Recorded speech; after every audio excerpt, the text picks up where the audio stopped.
One of the things that's wonderful and challenging about sustainability is that it as a topic continues to evolve. What's considered sustainable 10 or 15 years ago might not make the criteria today, or vice versa.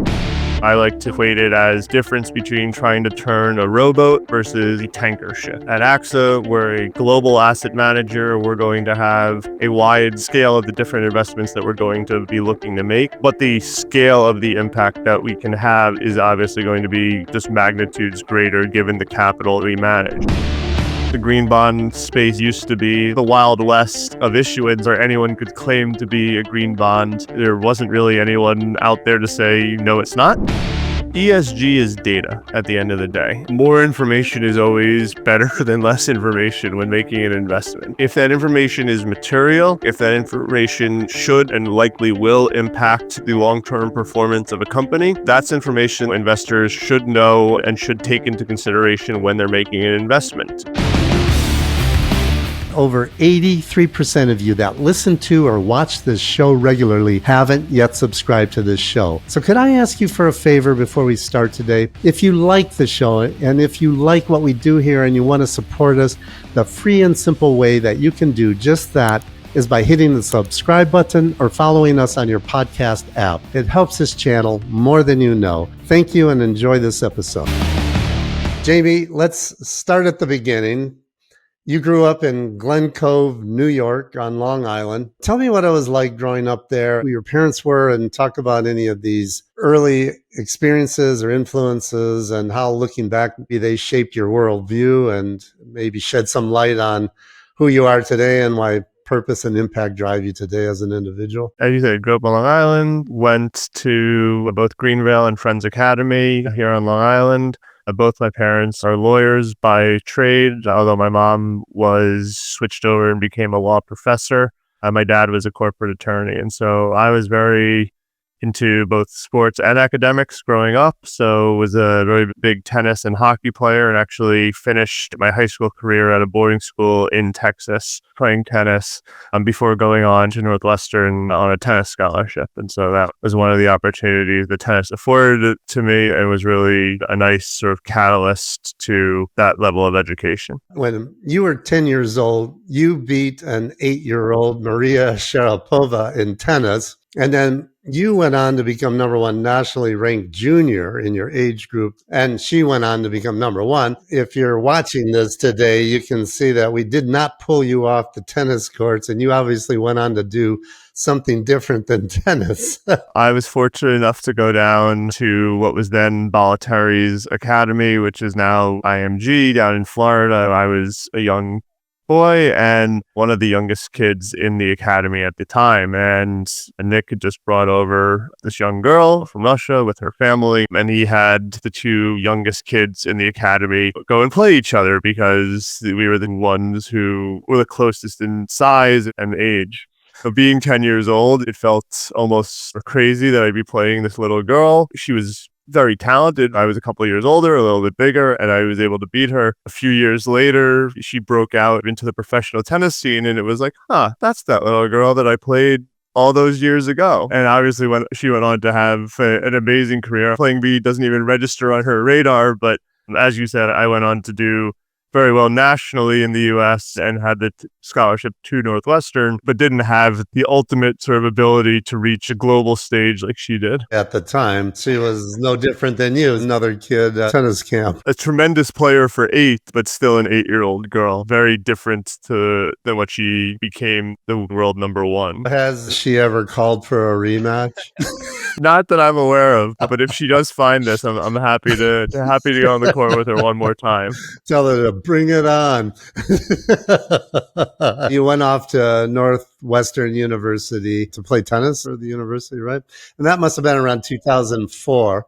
And you went to study economics. What was going on in your head at that point? Was it all tennis, or was there business out there in your mind? There was definitely both. While I was being recruited, I had a lot of different schools to choose from. Chose for a school for its academic prowess and knew that I wanted to go into business, and had been very fascinated with books like Liar's Poker back in the day that had captivated what finance could be. Even if I didn't know what that role would ultimately entail, and was not a role I ultimately went into, but knew very early on wanted to go into business, was an econ major because Northwestern likes to separate sort of the business school component from the undergrad, and so didn't have the opportunity to be a business major, but knew that was going to be the type of career that I was going to look to go into, assuming tennis did not work out as the ultimate career. So is this kind of a backup for you? Did you feel you had a striking chance to actually pursue a tennis career? So I had played some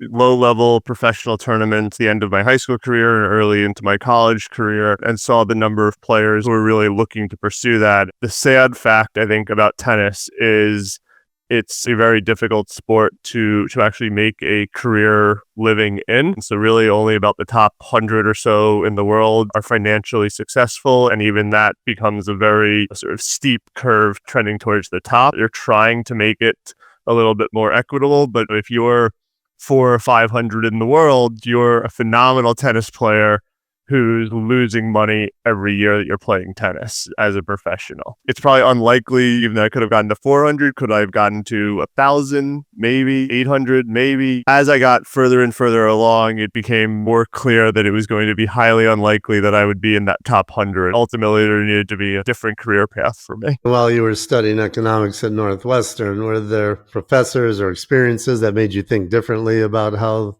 the world works? Or was this just a fallback position? Business was definitely where I wanted to go into. I took sort of the whole spectrum of economics classes. Also actually was a dual degree, was a communications major as well at Northwestern. As I recognize, in most careers, it doesn't necessarily matter exactly how smart you are, but how well you can articulate your points and how well you can get that message across. And so I was really interested in sort of what that path could be, but didn't know even exactly what in the business finance community I necessarily wanted to do. Applied for all the typical investment banking jobs, but then also applied for jobs at various corporates in their finance roles, the whole gamut of opportunities in the finance sector. After university, you graduated and landed a job in the world of fixed income trading at Traditum Group in New York.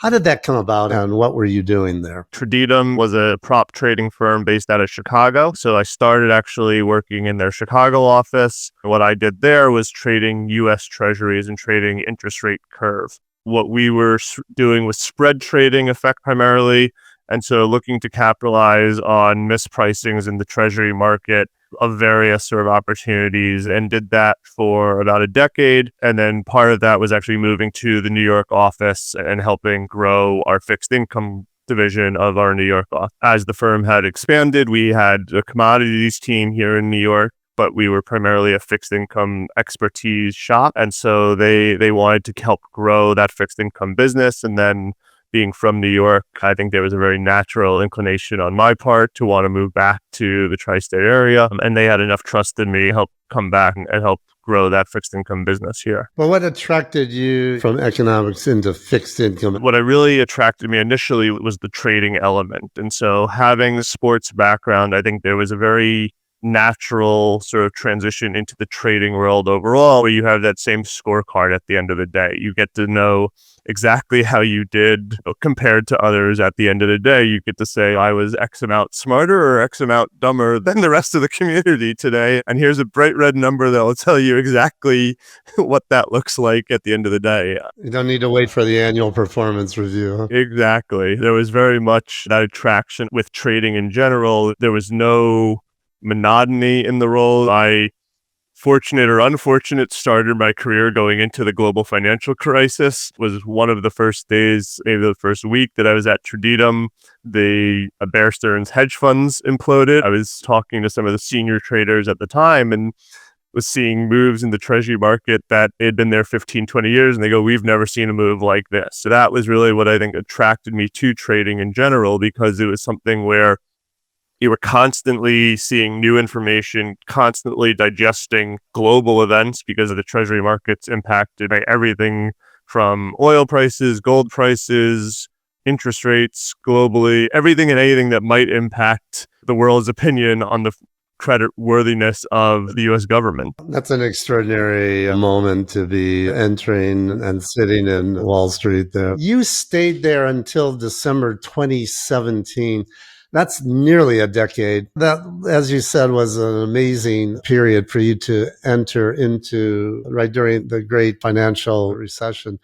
But then while you were at Traditum, you created a highly profitable and innovative trading strategy that had something to do with identifying a market opportunity based on market conditions and your firm's trading capacity in that cash bond space. Can you tell me about that in a way that people who aren't up to their armpits on the trading floor can understand? Particularly at the time, the market in treasuries at the time is broken down into both the physical cash underlying position as well as the futures position on those treasuries. One is traded and obviously in a much sort of larger notional value, the cash position in the future than the future position. And at the time, the futures position was traded through the CME, whereas the cash positions were traded through other different exchanges. It was very difficult for people sort of in real time to be able to trade across the different exchanges and be able to sync up that information into one system. It was very fortunate timing on my part that as I was moving into this strategy, the CME was beginning to onboard cash positions into their platform as well. We were able to more efficiently and easily cross-trade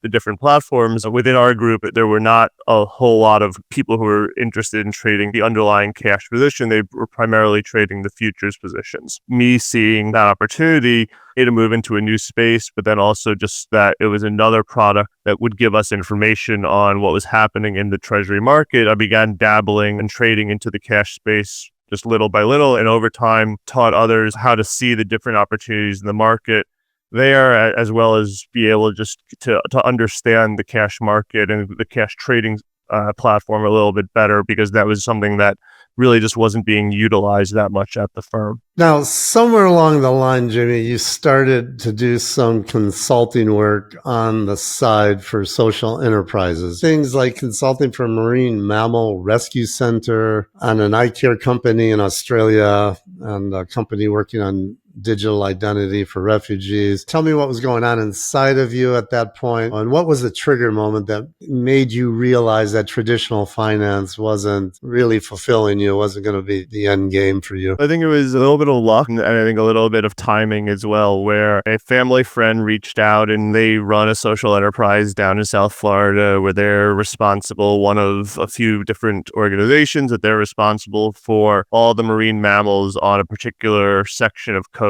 in South Florida. Whales, dolphins, you're not going to see many seals, manatees. They're responsible for rescuing, but then also necropsies that they might have to do when possible, rehabilitating. If they aren't able to rehabilitate, to care for those creatures long term. Dolphins have very long lives and so are responsible for caring for those dolphins, sometimes up to 15, 20 years or longer. Very positive social and positive environmentally focused business, but was run by people who just didn't have sort of traditional financial experience and didn't necessarily think of the business opportunities the same way that other people might. Classic example that I sometimes give is they were building a new research center across. So if you're familiar with South Florida, there are lots of those little small canals going into the different regions and into the different towns, basically across the canal from a hotel.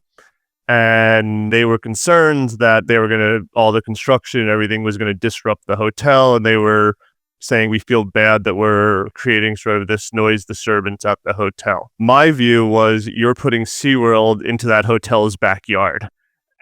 And so the hotel should be paying you to develop this research center, because you're going to have scientists and guests who are coming down to do research or needing a place to stay.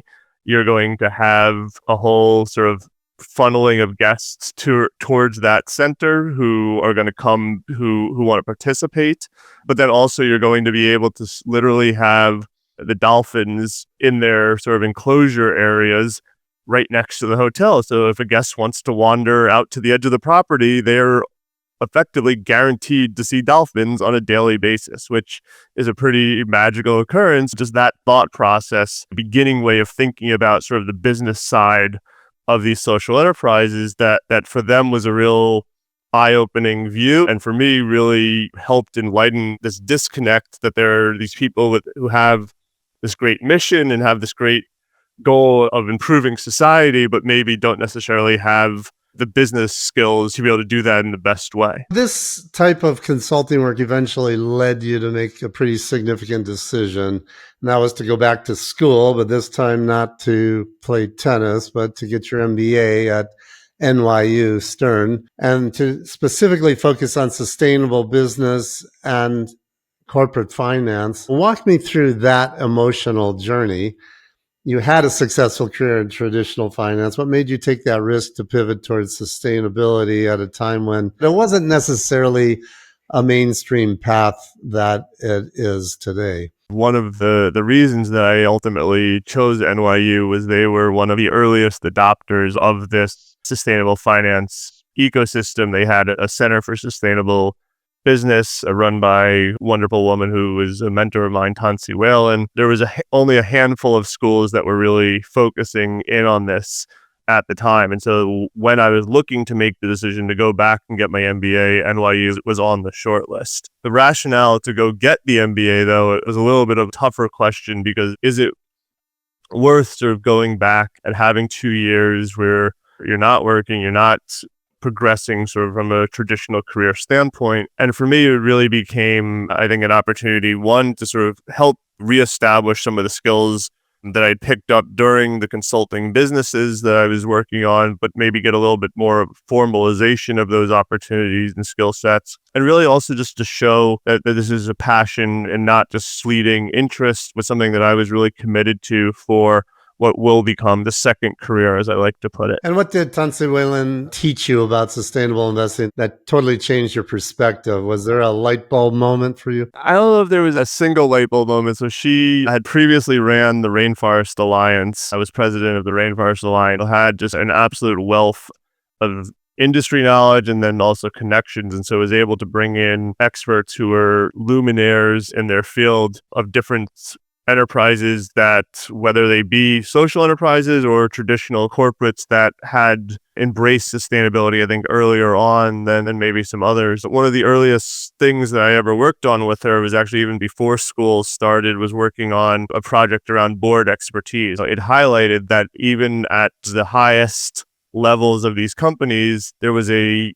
glaring lack of sustainability expertise within the Fortune 100 companies at the time. It's gotten better. She, I think, recently has actually done a revamp of the project that we did to see how expertise has progressed in the last 5 to 7 years. It's still really surprising to me that there isn't that sort of more formal structures of board expertise. And there really tends to be, I think, a lack of a formal expertise required from a sustainability lens from the board perspective. So your MBA program included some incredible internship experiences that seem to shape a bit your understanding about impact and so forth. Tell me a little bit about that. Yeah, so I was very fortunate. I was worked down at IFC and down in DC for the summer as my main internship, but then also had a series of in-semester internships with various organizations doing a wide variety of things. I think at the time was really looking to find my footing on what exact area of sustainability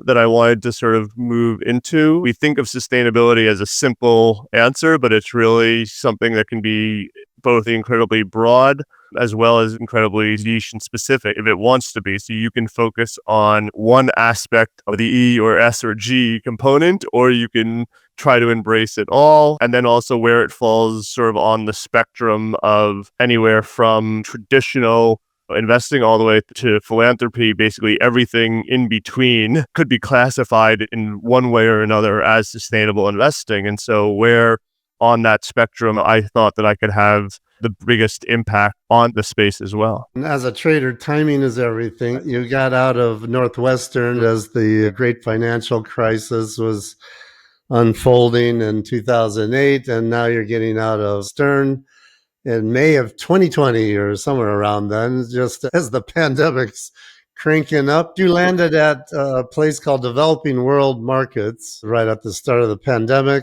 Incredible timing.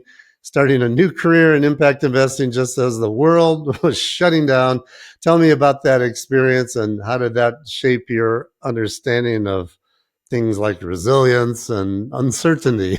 I always joke if I ever go back and get my PhD, everyone please watch out because we're going to be in for problems. I think because of the fact that it was and still is to some degree considered a non-traditional sort of path in the MBA world, I was very much in full recruitment mode almost at all times during the MBA process, which I think benefited me because I was able to start at Developing World Markets actually as an in-semester intern in March during my last semester at NYU.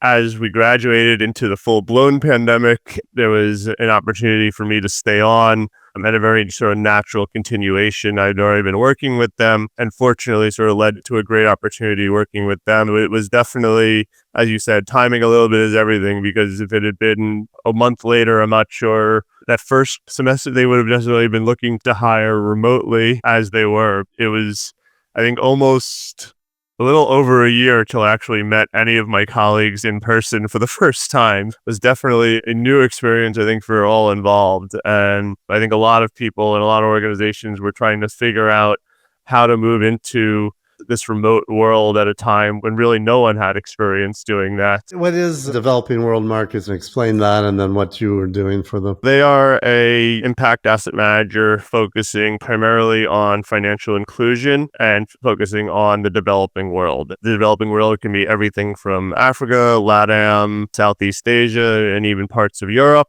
helping financial inclusion, SME financing for these regions. I was their impact analyst. They had already had investments with numerous organizations in all of these different regions, as it really was focusing on understanding what their potential impact of their investments were. Typical investments for them might be that they would work with a local bank in the country and say, we're going to make an investment of X millions of dollars, and with the promise that this bank is going to on-lend that capital towards the community, whether it be women, whether it be low-income people in that particular country, whether it be entrepreneurs or some sort of demographic that DWM was looking to target. Because we were investing globally in such a wide variety of businesses and wide variety of regions, the potential impacts that we were going to be able to have at an individual fund level was going to be very diverse. And so you might have what would qualify as low-income people in one country might not be in a different part of the world. Same thing around topics of diversity or areas like that. But then even just aggregating the different impact of what the different small businesses that you might be financing could be. Someone creating a fruit stand in the Caribbean, or someone having a shoe company in Africa, or investing in a company that's doing some sort of solar lighting or lanterns somewhere else. And so being able to aggregate that impact at that scale, it was definitely an interesting challenge. And then in March 2022, you made the move to AXA Investment Managers as a sustainability analyst. What attracted you there, and why couldn't you find that at DWM? At DWM, as an impact-focused asset manager, everything they're doing, every investment they're making is an impact investment. At AXA, we're a global asset manager. We're going to have a wide range scale of the different investments that we're going to be looking to make. But the scale of the impact that we can have is obviously going to be just magnitudes greater given the capital that we manage. I like to sort of equate it as is the difference between trying to turn a rowboat versus a tanker ship. You're going to feel every stroke and really know your impact on the rowboat, but it's going to take you a little bit longer to sort of have that global impact versus if you can pivot that tanker even just marginally, the scale of the impact is just going to just be magnitudes greater. One of the things that attracted me to AXA is their sort of just global reputation as being one of the more sustainably minded asset managers. And then obviously to sort of move back into an opportunity to be a little bit more focused on fixed income, which is sort of my previous career, and sort of blend and everything there was a really nice opportunity. Let's dive into AXA Investment Managers. Can you give a high-level overview of AXA IM, just the headlines, AUM, number of employees, geographic footprint, but then tell me, where does sustainability and impact fit into the big picture there? AXA we've been recently acquired by BNP Group. Previously, AXA IM had been the investment management arm of AXA Insurance Group, one of the largest insurance groups in Europe, and was responsible for managing the insurance account money as well as third-party money. Now the large entity is integrating two large French organizations, both with very large global footprints. So combined, we now have about 1.5 trillion of euros of assets under management. So I think 1.7-ish of trillion of dollars, depending on sort of what the exchange rate is at any given day. And we really invest sort of across the gamut of asset classes. So both public and private, both equity and debt, infrastructure investments, hedge funds, real estate, and more. And so it's really a little bit of everything. So my work is primarily focused on the public investments. What was the strategic rationale behind that merger, and where do you go from here? What's the branding going to be? I wish I could tell you I was in the room when they made the decision, so I don't know exactly the rationale. I think it's a combination, really, as I mentioned, at the scale. We now are one of the largest asset managers in Europe. We both really were leaders in sustainability. Share Action as a sort of ranking system of how asset managers are classified as sustainable. And so AXA and BNP were ranked 3 and 4, respectively, as of 2025. So I think really combining that mentality of sustainability mentality with the ability to just scale and be able to be a more efficient manager for our clients. A lot of the book at AXA was the insurance company's investments. Does that continue or what? There is an agreement in place that the new combined entity will continue managing the AXA Group's insurance money for a period going forward. There is an agreement in place to make sure, because as you said, that was a significant number of assets. I discovered AXA IM's mission was articulated to act for human progress by investing for what matters. Now, that's pretty heady for a mission statement. What does that actually mean in practice? And how in the world do you know when you're actually achieving human progress through your investments? As a global asset manager, we have clients both geographically everywhere as well as across the spectrum in terms of what their ideological mandates might look like. Our goal, I think, as an asset manager is to really try to push forward the mentality of investing from a long-term perspective. It's not just sustainability from we're going to make the world better, but sustainable in that the long-term value of a company is that its ability to continue to operate in all conditions going forward. And so we are seeing sort of changes in what that might look like, whether it be through changes of regulation, changes of right to operate, or changes even of consumer preferences. Wanting to make sure that we are, as an asset manager, taking that into consideration when making investments and making the best decisions we can for our clients. AXA has been doing responsible investing for a long time, since I think officially 1998. There's been an established full-time ESG team since 2001, when ESG wasn't really much of a thing back then. How does that 20 plus year legacy show up in the organization that you're working in today? It's one of the things that attracted me to AXA in the first place. It's really similar to my rationale for going to business school. This is something that's not a fad for the organization. This is something that's really been embedded in the culture for a very long time. One of the things that's, I think, wonderful and challenging about sustainability is that it as a topic continues to evolve. And so AXA has evolved alongside of that. What's considered sustainable 10 or 15 years ago might not make the criteria today, or vice versa. We've been able to have our progress on certain topics, things like tobacco. We've been very robust in our commitment to having zero tobacco in our portfolios, whereas other things like the oil and gas industry, we recognize that there's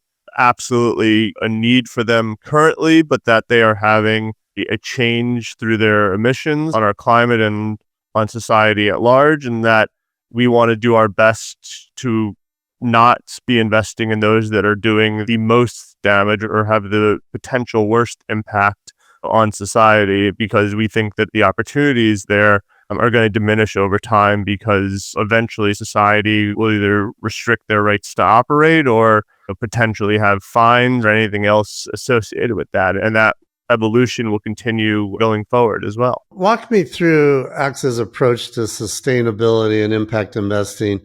Maybe start with what's the theory of change, and then how do you define the problems that you're trying to solve through your investing activities? The approach to sustainability really relies on three pillars. So ESG research, which also includes the data component, some top-level exclusion policies that are holistic across the firm, and then some other exclusion policies that can be depending on the level of ambition of the strategy, as well as a focus on stewardship. So both at the engagement level, speaking with different entities, as well as voting companies' respective AGMs. Sustainability is really embedded into all decision-making processes. We take both the micro and macro risks of any potential investment, one of which will be ESG considerations. And so depending on the asset class or depending on the particular strategy, you might have more or less materiality on that particular investment need, but that ESG considerations are really taken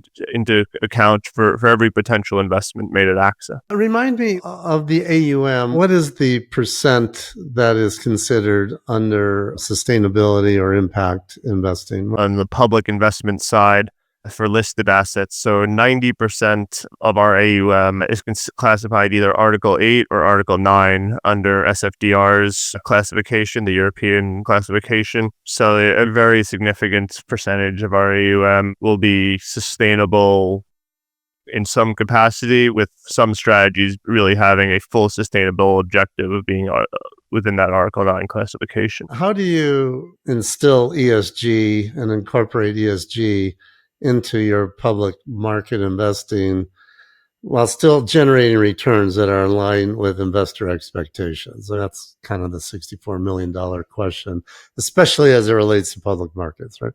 It's a little easier to see in private markets. It sort of comes down from that top level analysis, fundamental analysis that's done before every investment is made. And so when you're looking at any individual investment, ESG or sustainability will always have the materiality aspect of it. Is this potential factor in an opportunity, a potential risk? Obviously, that will vary depending on the asset class of fixed income, of equity, of which one you're going to consider, and really looking to see, is that being factored into the price, and is that something that as an investor I'm willing to be either paid for that risk or that's not being appropriately factored in. That's done to every potential investment and then aggregated at the portfolio level to then have that same analysis done at the portfolio level to make sure that, yes, you might have a whole portfolio of very correct individual investments, but that you're not taking a significant bias outside of the expectations of the fund's prospectus,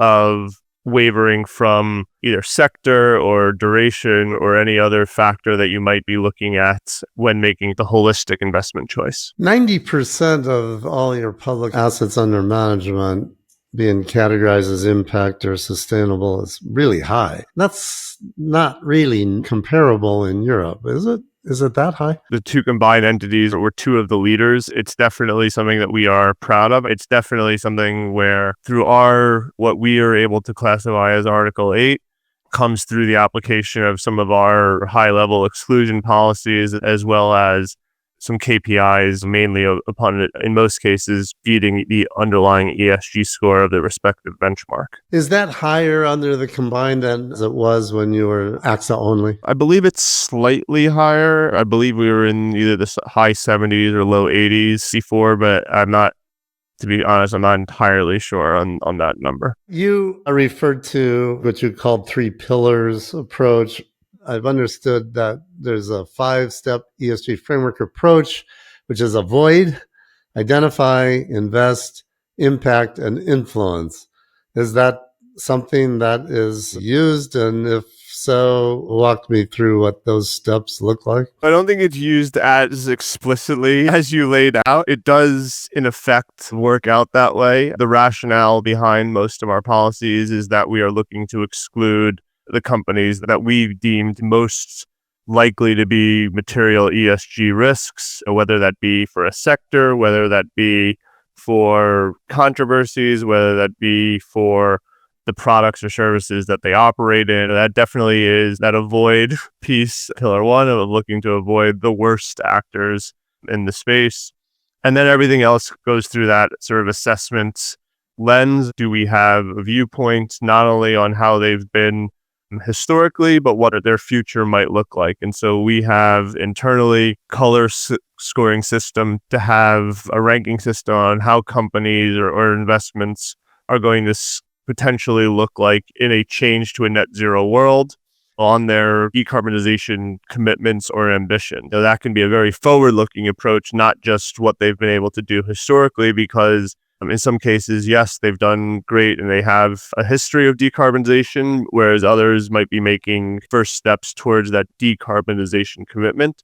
And so really looking to see what that might look like for a company going forward. And that's in line with our ambition to decarbonize our portfolio overall. I'd like to drill down a little more on your end-to-end investment process. I recognize that we're talking about public markets with you, so we'll only focus on that. How do you define your investment universe? What are your financial and non-financial screens to your investment decision-making process? We have a variety of different strategies globally. So the investment universe can be just as diverse, but assume we have a typical portfolio that has a investment universe of the benchmark in the region. That will be the initial bucket that we're looking through, is that entire investment universe. Then depending on the level of sustainability ambition of that particular strategy, we apply one or two different policies. So this will be our top level exclusion policies. So this will be our sectorial policies and or our ESG standards policies. And so there are 10 different categories of potential exclusions where a name might be screened out. Obviously, that will whittle down the universe a little bit more. If you have a really ambitious sustainability strategy, so either a green bond strategy, for example, or a strategy with a decarbonization mandate, you'll have an additional layer of screens. Obviously, anything with a green bond has to be a labeled use of proceeds bond in order to qualify for that investment, which significantly shrinks the universe. One of my roles of the team is to look through the use of proceeds bonds of all issuance globally and give a qualitative opinion if it's a green bond on its greenness, or if it's a social bond, it's social progress or sustainability, the combination of the two. And we have a ranking system of positive, neutral, or negative, and only those that are assessed with a positive or neutral opinion are eligible to be in that green bond strategy. If you have, for example, a strategy that has KPIs on carbon, first test in many cases will be a screen on, does it have carbon intensity data? And so we want to make sure that we have a KPI that is meaningful. And if only 20% of the portfolio has data, that doesn't really tell you that much if it's decarbonizing. We have a significant percentage that needs to have carbon emission data in certain areas and asset classes. So things like high yield or EM may not always be a given. And so that can shrink the universe significantly. Once all that is said and done, we have the investable universe. And then some strategies will have an additional KPI from a performance standpoint, a sustainability lens. In many cases, it'll be beating the ESG score of the underlying benchmark. Then that's up to the portfolio manager's sort of decision to say, when looking at a potential investment, yes, I'm going to get a financial return, but how does that investment also impact my secondary non-financial goal of outperforming the ESG benchmark? AXA is pretty rigorous about avoiding greenwashing. And I've understood that you reject about 30% of green bonds due to credibility concerns. Walk me through that. What are the specific red flags that you look for? Fortunately, I think the green bond space has gotten more robust. It used to be that anyone could say this is a green bond. There wasn't really anyone out there to say no, it's not. It was a little bit the Wild West of issuance where anyone could claim to be a green bond. Fortunately, I think some of the guidance that's come out, organizations like ICMA have been able to post the appropriate guidelines to say this is the minimum requirements that we expect to see from an issuer. There's the four pillars of that guidance and the overall sustainability profile, the use of proceeds, the management of the proceeds, and then the impact reporting. The management of the proceeds is typically the easiest for most companies to do, and it's typically not an area that we very often will reject the greenness of a bond. I think earlier there was companies that would issue a green bond but would never necessarily track how that money was actually being appropriately allocated. That's pretty much gone. You will see issues around the reporting where a company will say, we promised to issue a report and then fail to do so. And so our opinions actually can even change over time. And so we have a practice where we will review not just prior to any issuance, but then actually typically ends up being about 18 to 24 months post-issuance when we expect to see an impact report to make sure that a company has actually fulfilled its duty and its responsibility to issue that report. Some companies are not as robust in their reporting practices. That will be a red flag, and we'll have a negative opinion because we can't accurately see what that company was allocating that funds to. We will see issues around the actual use of proceeds, and so the greenness in many cases of a particular project. We have some exclusions based on our process that, while that might differ from the EU taxonomy on what would be a green project or green finance, for example, we do not allow nuclear energy to be included as a use of proceeds. We have different thresholds on different certifications. So, for example, some of the green building certifications, we are stricter than the taxonomy allows. And again, this is really to just complement the robustness of our process and to make sure that we're really investing in sort of those best in class. And then the last reason, I think probably one of the more prevalent reasons that we will reject a bond will be just the issuer sustainability profile. This can be a variety of different rationales that go into it. It could be a name that's going to be excluded under some of our top line exclusions. So a very heavily involved coal company, for example, who's deciding to issue a green bond, we still think that they are too much of a coal company. Even if they are looking to transition, we don't want to necessarily finance that early piece of their transition. We want them to be further along in their journey before we get involved. Or it could just be the sustainability ambition of the company doesn't match the greenness of a bond they're looking to issue. They're issuing, particularly a couple of years ago, might be issuing a green bond for convenience or for marketing, but not really necessarily to align with how they feel as a corporate entity progressing towards decarbonization goal in many cases. I understand you're not investing in nuclear energy. We invest in nuclear energy for our conventional bonds, and we will invest in nuclear energy in green bonds, but not in our green bond strategy. It's one of the things that our clients have come to us and said that they do not want a nuclear energy included as one of the projects eligible in their use of proceeds.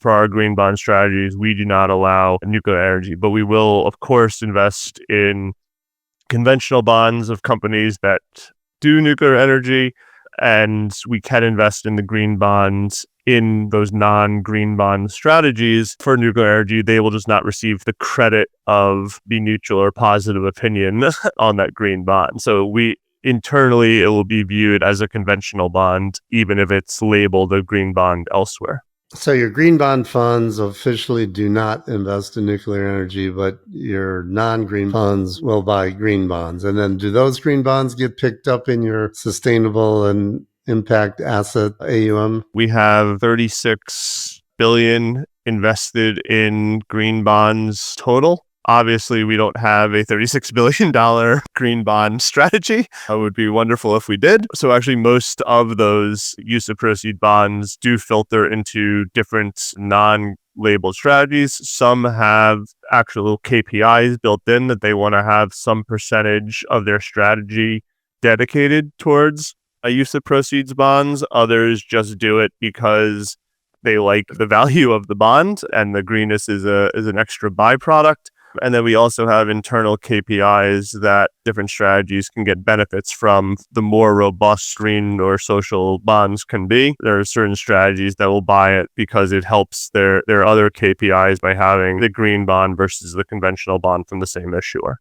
It's interesting. You're a French asset manager, and now you're even bigger French asset manager with BNP. Nuclear power was included in the EU taxonomy, specifically for France. I find this interesting that you are not including those in your green bond funds. Yeah, so it really comes down, in our case, I think, to our client interests. So rather than necessarily try to mandate to them that they need to have this there, our clients, and this is a conversation we have frequently, just continue to take the pulse on our clients and their interests on potentially including nuclear as an eligible category. So far, they've been pretty steadfast in saying that they do not want it included. Obviously, that can change. We've seen evolvements in how ESG topics are considered all the time, defense being sort of the most recent one.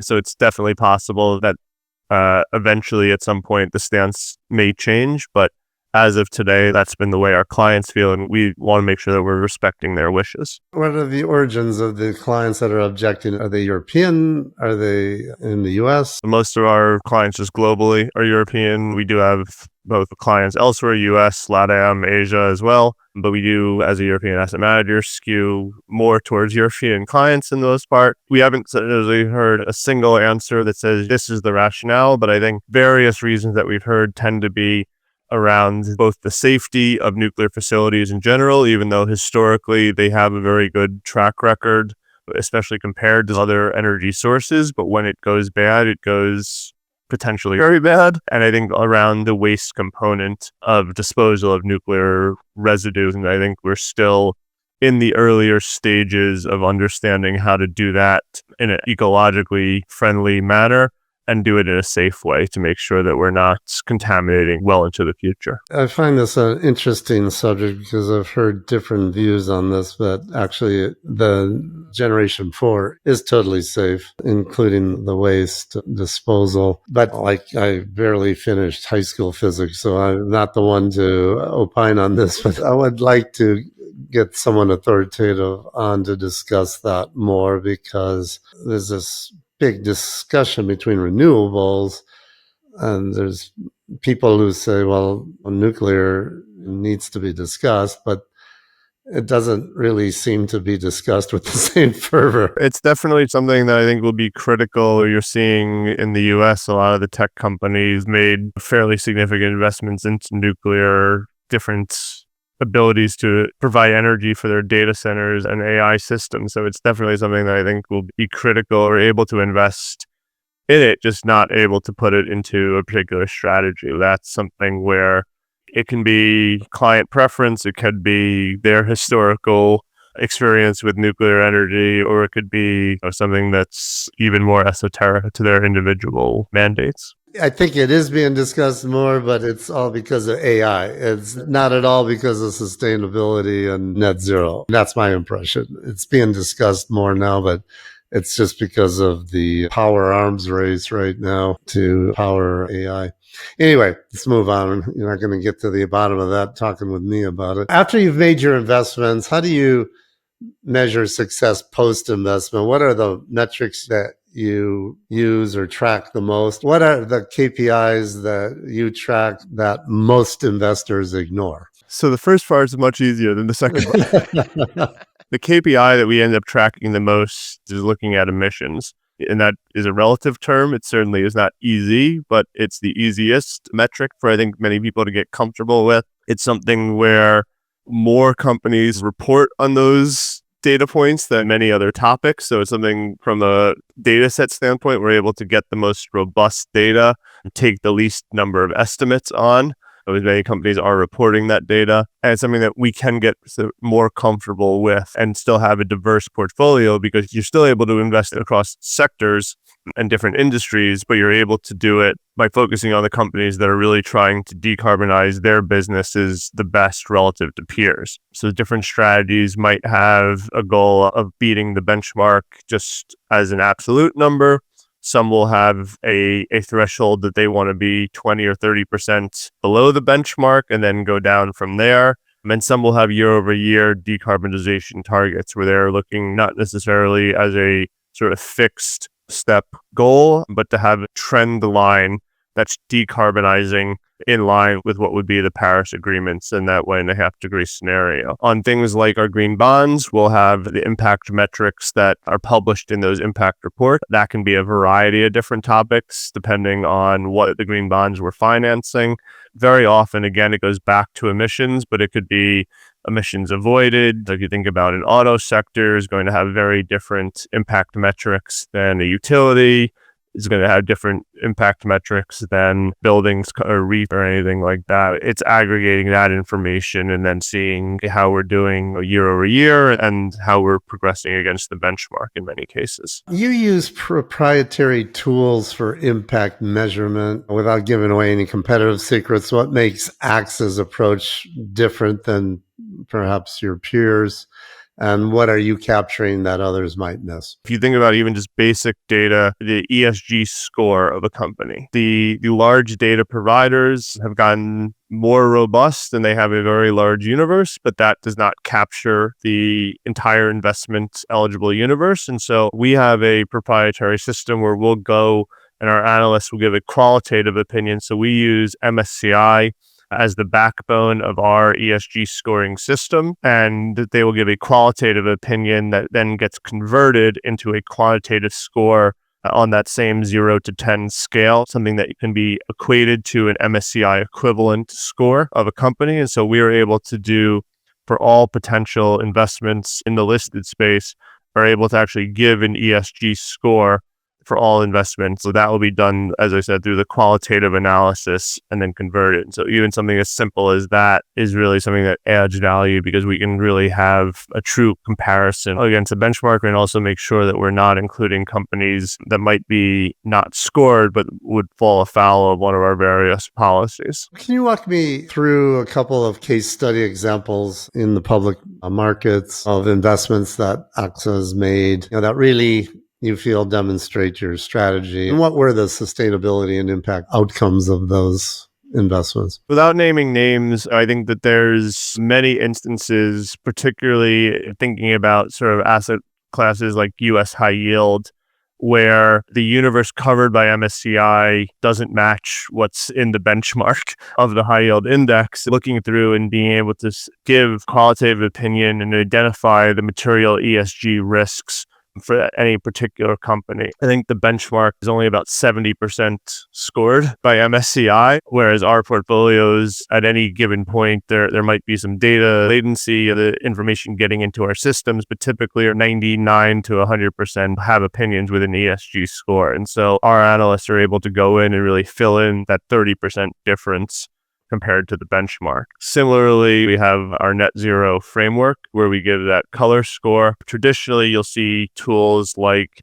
SBTI or TPI, the Transition Pathway Initiative, that will give this stamp of approval, so to say, that this company is decarbonizing at the appropriate speed, because it's not just are you decarbonizing, but are you decarbonizing fast enough? So we have, again, a qualitative approach where we go through and use those as inputs, but then also use statements made by the prospective companies. So that could be in their sustainability reports, in their traditional sort of broad mandates, through potential engagements that we're able to have with the companies at various settings, either one-on-one dialogues or at conferences. And so we'll give a qualitative opinion on where they fit on that spectrum. And then some strategies will even have that as a KPI to have. And so the scores are anywhere from red, meaning company is not meeting any kind of decarbonization goals, targets, or commitments.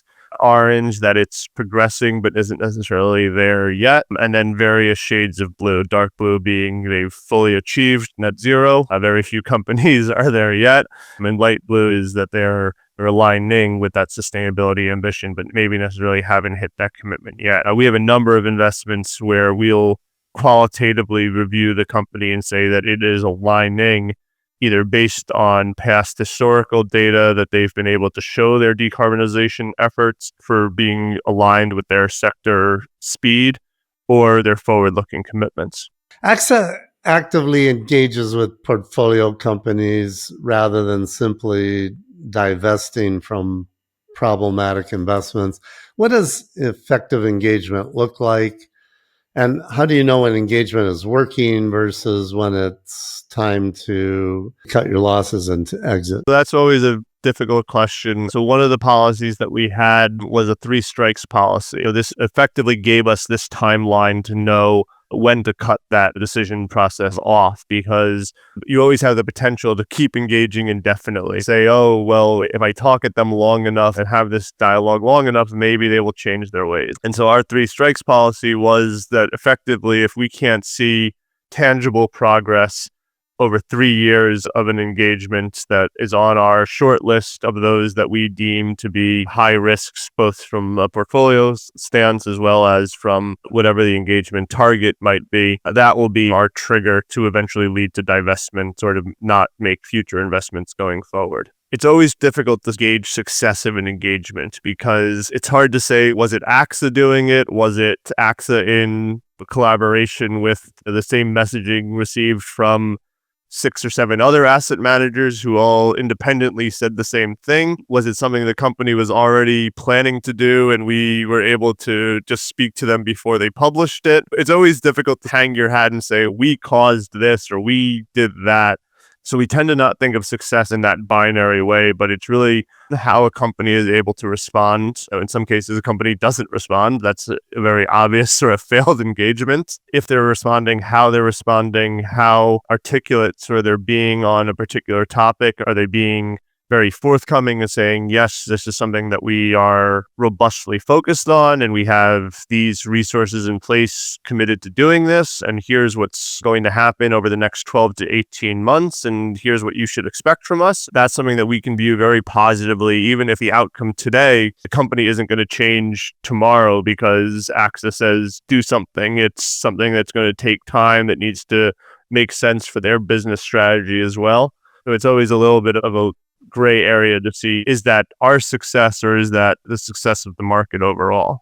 Can you give me one example of an engagement that you have good reason to believe that you fundamentally changed the company's approach to ESG issues? We've had a few cases in the US high yield market where the companies tend to be a little bit more concentrated in terms of the number of investors that are playing in that space. So the likelihood that we were one of the influential names is higher just because there's less dispersion in the investment possibilities.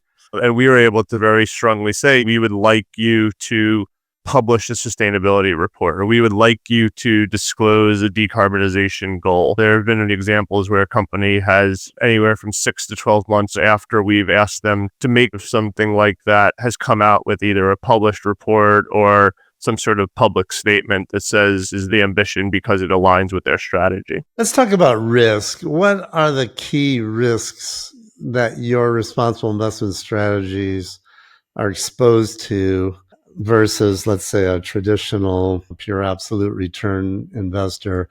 And what mitigation strategies do you employ to manage these risks? There's a few, I guess, different areas that I would highlight. The one is that if you have something that says you're not going to invest in XYZ and something slips by and is suddenly in your portfolio, and we've seen different asset managers get in trouble or different investors get in trouble for saying we're not going to invest in some topic, and then people look under the hood of their strategy and they see a company that's investing or does that topic. Our internal processes are very robust. Obviously, there's the opportunities for mistakes because of data issues, because of other areas, but because we have a broad transversal team as well that works across the asset classes, I think we're more likely to catch issues in different areas. All of the information is shared across teams as well. So it's not just an analyst sitting here in the US might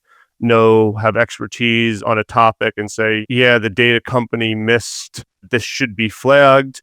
We're going to make sure that gets flagged, not just for our team, but then universally sort of across the firm to make sure that investments aren't being there. You definitely have the risk of the reputational components. And I think one of the reasons we have some of our top line policies is to make sure that we're doing our best to avoid investing in companies that have the most likely chance of having a negative reputational risk. So that will be things like companies that are on different watch lists or sanctions lists, historically have high controversies already based on incidents that they've had for various sort of reasons. And then the performance component is obviously the one that the clients are always looking at. Is everyone wants to make sure not only are you doing right by our sustainability ambition, but are you actually returning the performance? Something that, yes, you're going to get looked at by all investors or all clients, but I think particularly so when you're also influencing or having ESG or sustainability considerations integrated into those strategies. The ESG space has faced significant pushback recently,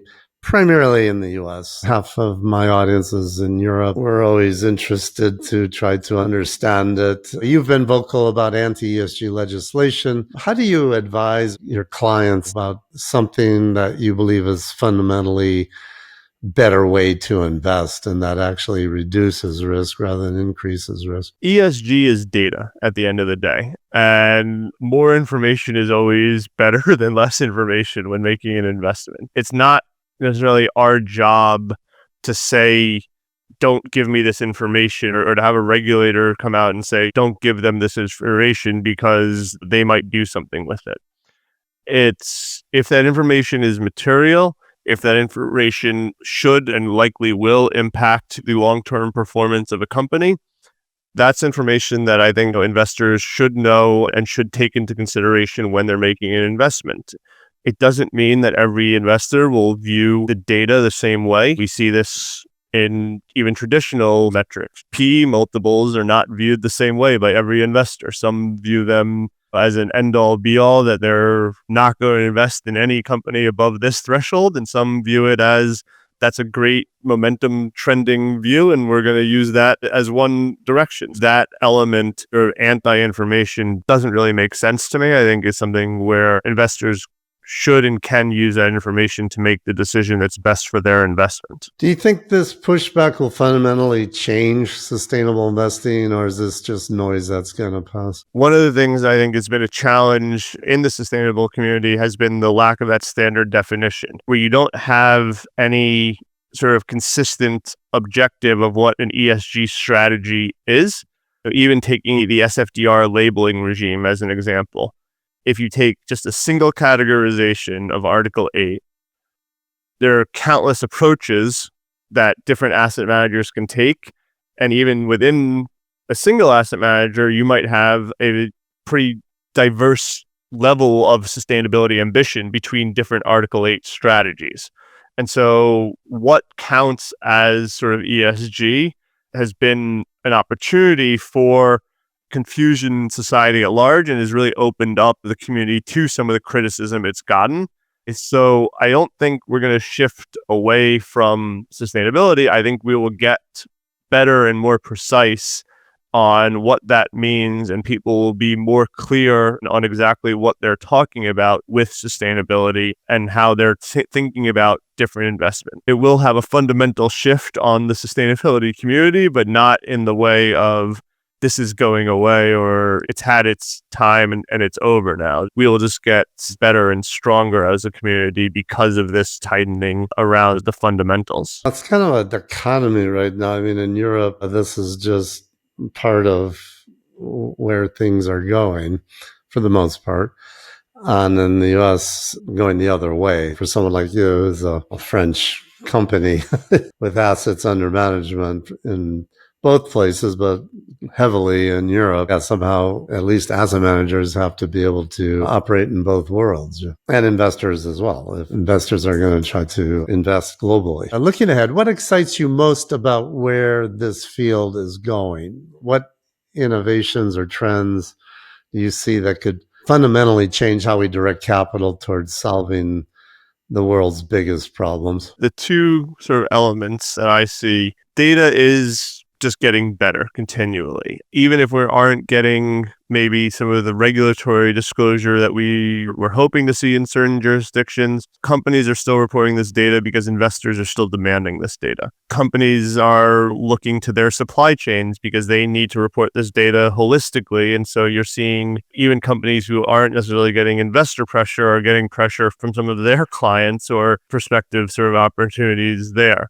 I think as the data continues to get better, that will just open up, I think, so many more possibilities of slicing and thinking about how you want to structure different strategies. Is instead of saying, you're seeing this even a little bit in the use of proceeds space, is they have now blue bonds. So they're talking about having biodiversity topics. So now you can get structured and niche in how you're trying to target different sustainability goals that a client has. And so as the data continues to get better, we're going to see so many more opportunities to move forward there. Combined that with just how accessible the world is getting now. It used to be that if it was buried somewhere in your supply chain, it was very difficult for an investor to uncover any kind of malfeasance or issues that you saw that wouldn't want to invest in or might skew an investor's opinion of them. As that is just becoming increasingly hard for companies to be able to hide anything that's going on just because of the availability and the access now that we're seeing on a global world. As that continues to improve, I think it will really force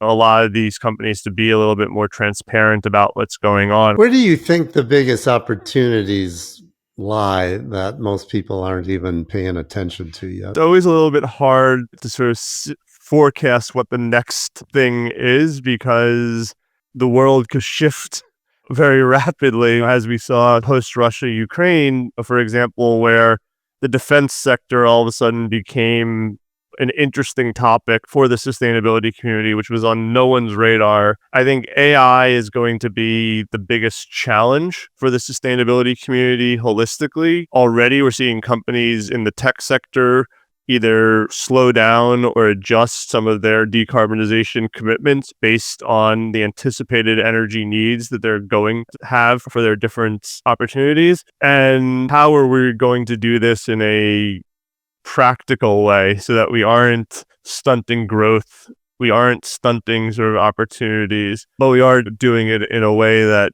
does make sense from an environmental perspective. And then doing it in a way that's both correct for the community, but then correct for the community at large. You hear a lot about the just transition and making sure that if we are closing down a coal plant that is the lifeblood of a community, that we're giving opportunities for those community members to partake in the transition holistically. You have the just transition within countries, but then you have the just transition globally as well. These are going to be the biggest opportunities as well as the biggest challenges going forward. In terms of AI, you think the big angle and the differences is all being caused by the tremendous need for power? Power is going to be a big one. I think water is going to be a tremendous, often under considered viewpoint. It's popped up a few times in situations already where we've seen like issues in Taiwan where the whole semiconductor space effectively was slowed down because of issues around access to water. The semiconductor space requires a tremendous amount of clean water, and to be able to make it from their manufacturing process, there's definitely gating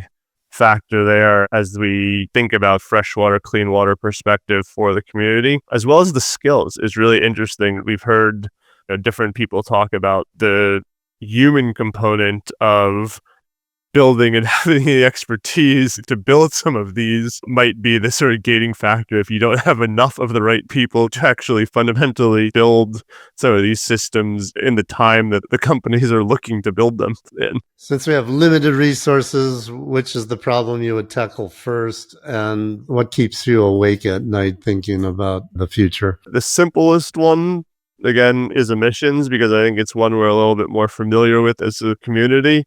I think the one that's potentially the most you can make it less of an issue by locating your facilities in less water stressed areas. So that can be done at a siting level versus at a management once the building is up and running, Once the building is up and running, I think there's limitations on what can be done from a water sensitivity level. Obviously, you can optimize, but there's still just water intense businesses. That really needs to be done, I think, at the earlier stage. Hopefully, companies that are making 30 plus year investments are taking into consideration that, yes, it might be possible to have the energy system up and running in the next 2 years quicker in site A than site B, but in 15 years, they might not be able to run the site at all because of water stress issues.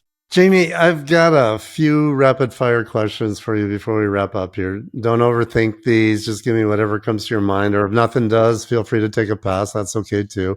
If you had to name the single most important challenge in the sustainability and impact investment space at this time, what would it be?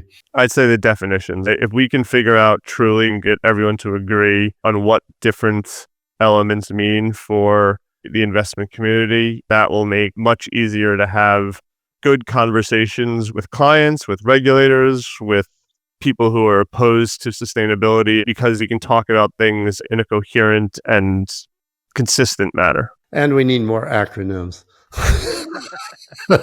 What do you know now about sustainable investing that you wish you knew when you started working in sustainability and impact? That it is a journey. We've talked about how our stance on the defense sector is shifting and how we're thinking about different things. Even if you think about the E sub-pillar of ESG, emissions are early stage. We're talking about water. Biodiversity is that next topic that's coming down the pipe. There are very few, quote, perfect investments from a sustainability lens out there. You might have an environmentally focused company that has social or governance issues, or any of the sort of other mischanges along the way. This is going to be a journey that we're all on. We all like to talk about our winners, but in this case, we're going to talk about the opposite. You don't have to name names, but can you describe an investment that you were skeptical of, maybe at the time you invested, or maybe you ultimately passed on it, and in the end, it turned out way better than you thought, and you were pleased you had invested, or if you had passed on it, you wished you hadn't, and what was the lesson learned from that experience? This one's a little bit harder because I think the ESG factors are just one piece of the investment pie. And so you might say, I didn't invest in this for ESG reasons, and then something happened and the company got bought and it had a financial gain, and you looked like, oh, how did you miss such an easy opportunity? And it's like, well, nobody saw the company getting bought out. Conversely, there's also a factor, many of these ESG risks, potentially, particularly on the fixed income side, often take a long time to materialize. In many of the cases, even when we're seeing the short-term financial gain, we still, in many cases, view the risk, the underlying risk still there. It's not necessarily to say that we're mad we missed out, because we still see that underlying risk still there. And so it's very hard to prove a negative or something that didn't happen but might in the future. And so I think that's what makes one of the things that makes the ESG space so difficult. It's always difficult to know that you were successful in avoiding them. If someone wants to get into the sustainability and impact investing space, how would you advise them to get into the business? At the end of the day, sustainable investing is investing. Depending on what part of the business exactly you'd like to get into, many of the same skills are going to be applicable for both. The closer you want to be to the investment decision-making process, the more of a fundamental investment background you're going to need. There's very few cases I can think of a PM with a sustainable mandate who doesn't understand the fundamentals of portfolio management. If that's a goal, you definitely need to have the fundamental investment skills as well. And holistically, there's an ESG version, effectively, of almost every role you can think of. If you want to be in different sort of opportunities, there is an ESG-esque version of that role out there. And then don't necessarily think that the title needs to be your defining component of your sustainability mission. Even at my time at DWM, as an impact asset manager, I would argue all of their PM roles, or even all of their roles generally, were sustainable finance. But not every impact asset manager is going to market every role as a sustainable finance role if the whole company has a sustainable finance mandate. Jamie, that's been really incredibly interesting for me. I appreciate you taking the time to come on today. Thank you very much for the time today, Scott. Before we wrap up, tell everyone where they can learn more about AXA Investment Managers and all the work that you and your team are doing, your websites and social media and all that good stuff. AXA IM, we are now part of BNP Group and have the various handles at both social media, LinkedIn, and on our website as well. For AXA IM, that's AXA-IM.com. Exactly, AXA-IM or -IM.com. AXA-IM.com. And lots of information there about AXA Investment Managers' sustainable finance offerings. So, Jamie, thanks again for coming on. Appreciate it. Thank you, Scott. All right. Goodbye, everybody. You've been listening to SRI 360. If you enjoyed it, please hit the like button and subscribe to get future episodes.